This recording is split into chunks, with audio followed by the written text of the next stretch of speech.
నమస్కారం. ఈరోజు సుఖీభవలో చిన్నారుల్లో ఫ్రాక్చర్లకు చికిత్స ఎలా, ఎక్కువసేపు కూర్చుంటే ఎక్కువసేపు వ్యాయామం, పిల్లలతో ప్రయాణమా అయితే జాగ్రత్త, హెచ్పివి వ్యాక్సిన్లతో సర్వైకల్ క్యాన్సర్కు చెక్, ఇంకా హెల్త్ టిప్. ఇవాళ చాలా మంది పిల్లలు ప్రమాదవశాత్తుగానో పొరపాటునో పైనుంచి కింద పడిపోతున్నారు. మంచం మీద నుంచి, మేడ మీద నుంచి, ఎత్తైన ప్రదేశాల నుంచి కిందకి పడిపోతున్నారు. దీంతో తలకు గాయాలు కావడంతో పాటు ఎముకలు విరగడం, ఫ్రాక్చర్లు కావడం అనేది ఎక్కువగా ఉంటోంది. ఇక రోడ్డు ప్రమాదాల్లో కూడా పిల్లలకు తరచూ ఫ్రాక్చర్లు కావడం చూస్తున్నాం. పెద్దలతో పోలిస్తే పిల్లల్లో ఫ్రాక్చర్లకు వెంటనే చికిత్స అందించాల్సి ఉంటుందని చెబుతారు డాక్టర్లు. చిన్నారుల్లో ఎముకలు విరిగి ఫ్రాక్చర్లు అయినప్పుడు వెంటనే ఏం చేయాలో, ఫ్రాక్చర్లకు ఎలాంటి చికిత్స అవసరమవుతుందో ఇప్పుడు తెలుసుకుందాం.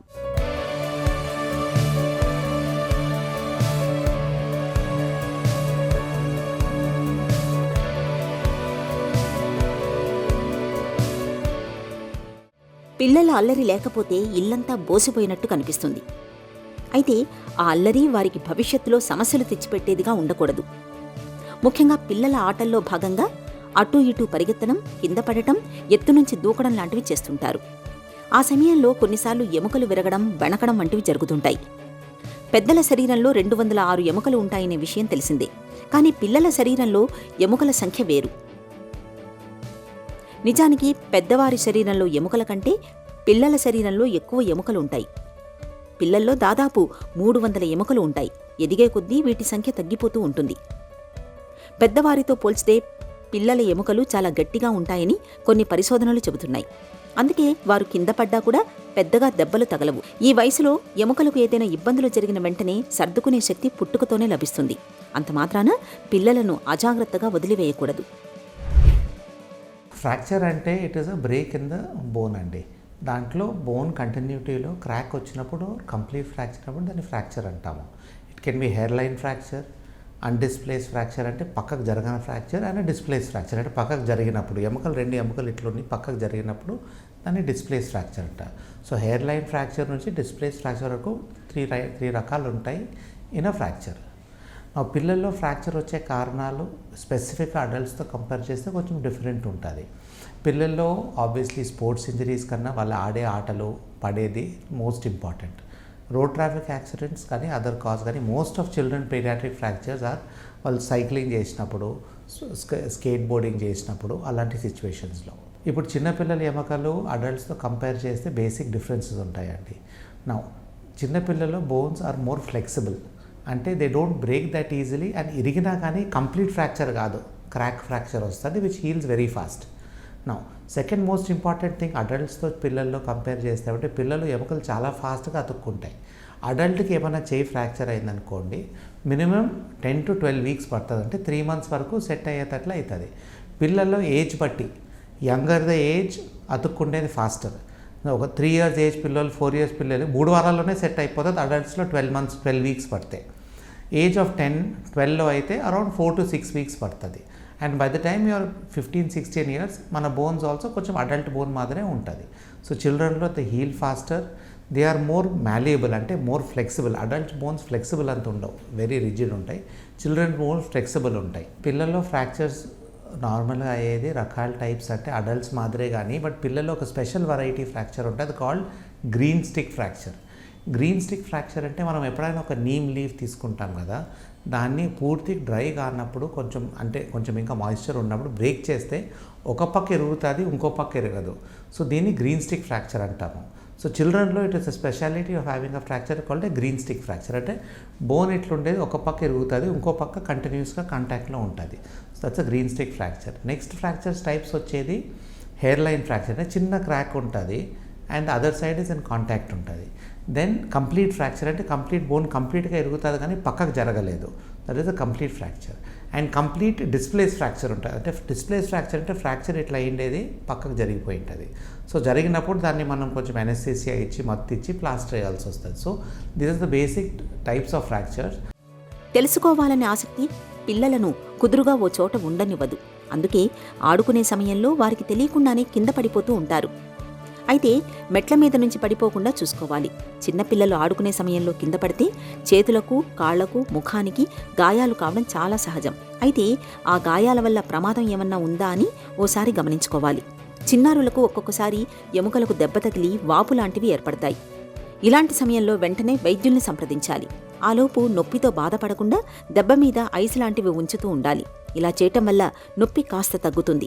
కొంతమంది ఇష్టం వచ్చినట్టు దెబ్బలకు పెయిన్ బాంబ్స్ రాసేస్తూ ఉంటారు. కొన్ని సమయాల్లో ఎముకలు విరగడాలు, బెణుకులకు కట్టుకడుతూ ఉంటారు. ఒకవేళ అలా చేస్తే ఎముకలు వంకరగా మారే అవకాశం ఉంటుంది. కాబట్టి వైద్యుల సలహా మేరకు తీయడం మంచిది. మోస్ట్ ఫ్రాక్చర్స్లో మనం చూసిన తర్వాత, ఎగ్జామిన్ చేసిన తర్వాత పేషెంట్స్కి మనం ఎక్స్రే తీపిస్తాము. 99% to 99.5% ఫ్రాక్చర్స్కి ఓన్లీ ఎక్స్రే ఇస్ ఇనఫ్. కొంతమందికి ఎక్స్రేలో డయాగ్నోస్ కానప్పుడు సిటీ స్కాన్ ఆర్ ఎంఆర్ఐ అవసరం పడుతుంది. చిల్డ్రన్కి, అడల్ట్కి ఏమవుతుందంటే చిల్డ్రన్ ఫ్రాక్చర్స్లో గ్రోత్ ప్లేట్ అని ఉంటుంది. Now because they are growing bones, అంటే బోన్స్ పెరుగుతుంటాయి కాబట్టి upper end of the bone, lower end of the బోన్లో like around the knee joint also పైన కింద గ్రోత్ ప్లేట్ అని ఉంటుంది. సో చిల్డ్రన్కి, అడల్ట్కి ఆ డిఫరెన్స్. ఆ గ్రోత్ ప్లేట్ ఫ్రాక్చర్ అయినప్పుడు మనం దానికి సిటీ స్కాన్, ఎంఆర్ఐ అవసరం పడవచ్చు. మెయిన్ జాయింట్ ఫ్రాక్చర్ అయినప్పుడు యూజువలీ ఎక్స్రేలో తెలుస్తుంది. నార్మల్ ఫ్రాక్చర్స్ ఇన్ చిల్డ్రన్కి ఏ ఏరియా బట్టి మనం దాన్ని చూడాలండి. మోస్ట్ చేతులకు ఫ్రాక్చర్ అయ్యేటివి చిల్డ్రన్లో ఇమీడియట్గా ప్లాస్టర్ వేస్తాము. ఆ ఫ్రాక్చర్ జరగలేదనుకో సింపుల్ ప్లాస్టర్ వితౌట్ ఎనెస్థీసియా వేయవచ్చు. కొన్ని ఫ్రాక్చర్లు పక్కకు జరిగింటాయి, దానికి కొంచెం సెట్టింగ్ చేయాల్సి వస్తుంది. అప్పుడు మనం ఆపరేషన్ థియేటర్ తీసుకుపోయి కొంచెం మొత్తం మందు, సెడేషన్ ఇచ్చేసి దాన్ని కూర్చోబెట్టేసి టీవీ కెమెరాలో చూసేసి, ఫ్లోరోస్కోపీ కెమెరా అంటే ఎక్స్రే మిషన్ ఉంటుంది, దాంట్లో చూసేసి we have to set the fracture. కొన్ని fractures around the elbow which is the next common, పక్కకు జరిగింది అనుకోండి 2 వైర్లు వేయాల్సి వస్తుంది. So all I can say is 90 to 95% fractures చిల్డ్రన్లో సర్జరీ అవసరం లేదు. బట్ 5 to 10% పేషెంట్స్కి సర్జరీ, చిన్న సర్జరీ అవసరం పడవచ్చు. ఈ ఏజ్ గ్రూప్ బట్టి most of these fractures within 4 to 6 వీక్స్లో బాగా అతుక్కుంటాయి and they can at least recover faster also. నా అడల్ట్స్లో కంపేర్ చేసి మనం ఫ్రాక్చర్ అయినప్పుడు ప్లాస్టర్ వేస్తే ఫిజియోథెరపీ అవన్నీ చాలా important after plaster removal. But పిల్లల్లో మేమేం చూస్తామంటే జాయింట్ స్టిఫ్నెస్ ఉండేది and physiotherapy requirement is very less. వాళ్ళు ప్లాస్టర్ తీసిన తర్వాత ఇమీడియట్గా మూవ్ చేస్తారు. మేము చెప్పే యాక్టివిటీస్ చేయమంటే ఈజీగా విత్ మచ్ లెస్ పెయిన్ చేస్తారు. సో చిల్డ్రన్లో recovery is very fast and they can move back faster also. పిల్లల్లో మనం స్పెసిఫిక్గా ఫ్రాక్చర్ ప్రివెన్షన్ కోసం అంటే it is very important we give them a healthy diet.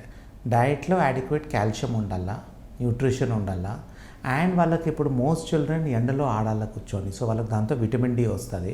Vitamin D కొంతమంది పిల్లలు ఎండలో ఛాన్స్ లేనప్పుడు వాళ్ళకి ఆబ్వియస్లీ విటమిన్ డి సప్లిమెంటేషన్ కానీ ఇవ్వాల్సి వస్తుంది. So calcium and vitamin D మనకు బాడీలో బాగుంటే బోన్స్ ఆల్సో స్ట్రాంగ్ ఉంటాయి. చిన్న చిన్న ఇంజరీస్తో ఫ్రాక్చర్ అయ్యే ఛాన్సెస్ తక్కువ ఉంటాయి.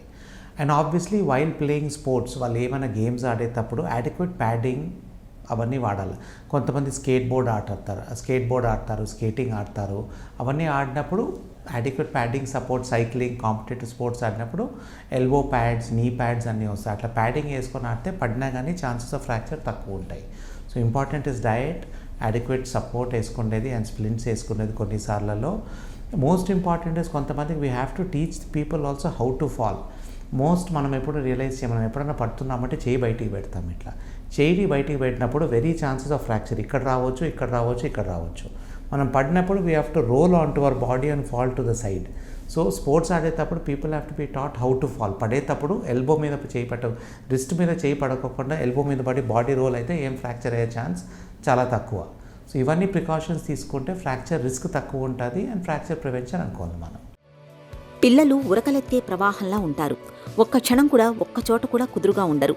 ఈ క్రమంలోనే కింద పడి దెబ్బలు తగిలించుకునే అవకాశం ఉంటుంది. అందుకే పిల్లల మీద పెద్దలు కాస్త దృష్టి పెట్టాలి. చిన్నా చితక దెబ్బలు తగిలితే పర్వాలేదు, కానీ ఫ్రాక్చర్ల లాంటివైతే డాక్టర్ని సంప్రదించి తగిన చికిత్స చేయించాలి.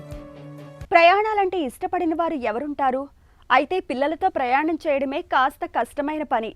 వారికి అవసరమైన వస్తువుల్ని సర్దుకోవడం, వారికి కావలసిన అవసరాలను చూడడం అంత సులువు కాదు. ఇక చిన్నపిల్లలను కొత్త ప్రదేశాలకు తీసుకువెళ్ళినప్పుడు అక్కడి గాలి, వాతావరణానికి అలవాటు పడే వరకు ఇబ్బందులు ఎదుర్కొంటూ ఉంటారు. కొంతమంది పిల్లలకు ఇట్టే జలుబు చేస్తుంటుంది. దగ్గు, జ్వరం, గొంతు నొప్పి వంటివి కూడా తోడవుతుంటాయి. విరేచనాలు కూడా పట్టుకుంటూ ఉంటాయి. వీటన్నింటికీ సిద్ధమయ్యే పిల్లలతో ప్రయాణాలు పెట్టుకోవాలి.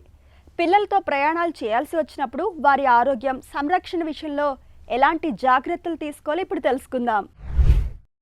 పిల్లలతో ట్రావెలింగ్ అనేది చాలా హెక్టిక్ ప్రాసెస్. సో దాన్ని మనం as easy as possible try చేసుకోవడానికే ప్లాన్ చేసుకోవాలి.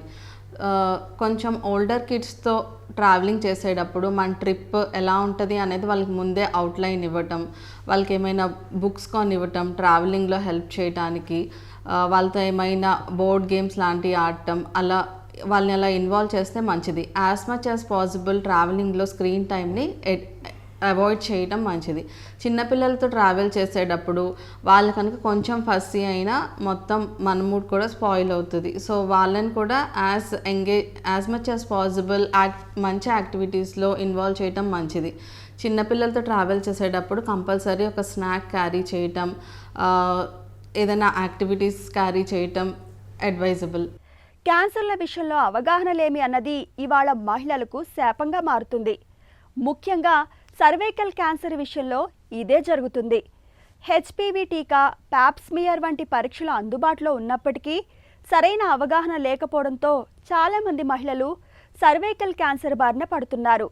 ఈ నేపథ్యంలో సర్వైకల్ క్యాన్సర్ నుంచి రక్షణ కల్పించే హెచ్పివి టీకాల గురించిన పూర్తి వివరాల్ని డాక్టర్ని అడిగి ఇప్పుడు తెలుసుకుందాం.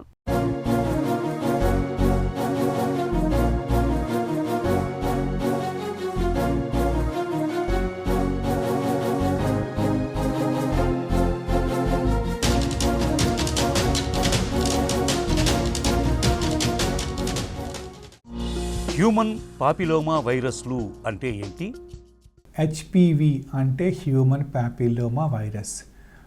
కోవిడ్-19కి ఎలా కరోనా వైరసెస్ కారణమో అలాగే పాపిల్లోమాస్ ఆర్ వాట్స్ లేకపోతే సర్వైకల్ క్యాన్సర్, ఓరోఫెరింజియల్ క్యాన్సర్, ఇలా ఏనల్ కెనాల్ క్యాన్సర్, ఇలా కొన్ని క్యాన్సర్స్కి కారణం human papilloma virus. Human papilloma virus అంటే ఒక వైరస్ కాదు. హెచ్పివి అంటే ఒక family of viruses. More than 100 types of human papilloma viruses ఉన్నాయి. దాంట్లో ఒక 10 human papilloma viruses are called as high risk HPV types.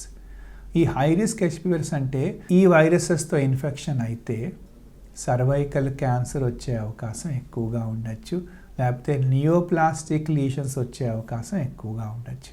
So high risk HPV టైప్తో కనుక infection అయితే అప్పుడు మనకి ఈ ఇన్ఫెక్షన్స్ ద్వారా నెమ్మదిగా క్యాన్సర్ వచ్చే అవకాశం ఎక్కువగా ఉంటుంది. Not benign conditions. హెచ్పి వైరస్తో ఎలాంటి క్యాన్సర్లు వస్తాయి? హ్యూమన్ పాపిల్లోమా వైరస్ హెచ్పివితో ఇన్ఫెక్షన్ అయితే సర్వైకల్ క్యాన్సర్, గర్భాశయ ముఖం cancer, anorectal cancers, oropharyngeal cancers, oral cavity cancers రావచ్చు. హెచ్పివి ఇన్ఫెక్షన్ను నివారించుకునే వీలుందా? హెచ్పివి ఇన్ఫెక్షన్ అయిపోయాక ఆ తర్వాత ఆ ఇన్ఫెక్షన్ కోసం అంటూ మనకి స్పెసిఫిక్గా మందులు అంటూ ఏం లేవు. కొన్ని వైరసెస్కే మనకి యాంటీవైరల్ మెడికేషన్స్ ఉన్నాయి. కానీ హెచ్పివి ఇన్ఫెక్షన్ రాకుండా ఉండడం కోసం మనకి హెచ్పివి టీకాలు ఉన్నాయి. So human papilloma virus infection రాకుండా కాపాడుకోవడం మోర్ ఇంపార్టెంట్. హెచ్పివి ఇన్ఫెక్షన్ కనుక అయిపోతే అప్పుడు అది ఏ టైప్ ఆఫ్ వైరస్తో ఇన్ఫెక్షన్ అయినా అది కనుక్కోవడం కూడా ఇంపార్టెంట్. దీన్ని మనం డిఎన్ఏ టెస్టింగ్ చేసి కనుక్కోవచ్చు ఏ టైపు, ఏ సీరో టైపు ఉందని చెప్పి. ఎందుకంటే హై రిస్క్ హెచ్పివి టైప్తో ఇన్ఫెక్షన్ అయితే మనకి సర్వైకల్ క్యాన్సర్ వచ్చే అవకాశం ఉంది. గార్డసిల్, సర్వారిక్స్ టీకాలు ఎలా పనిచేస్తాయి? హెచ్పివి వైరస్తో ఇన్ఫెక్షన్ రాకుండా డిఫరెంట్ సబ్ టైప్స్ని ఒక వ్యాక్సిన్ తయారు చేసి ఈ వ్యాక్సినేషన్ కనుక తీసుకుంటే, ఈ టీకా తీసుకుంటే హ్యూమన్ పాపిల్లోమా వైరస్తో ఇన్ఫెక్షన్ అవ్వదు.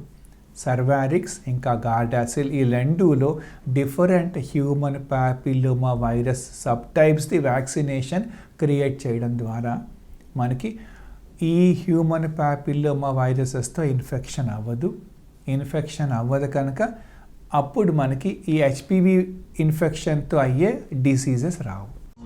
హెచ్పివి టీకాలతో సమస్యలు ఏమైనా ఉంటాయా?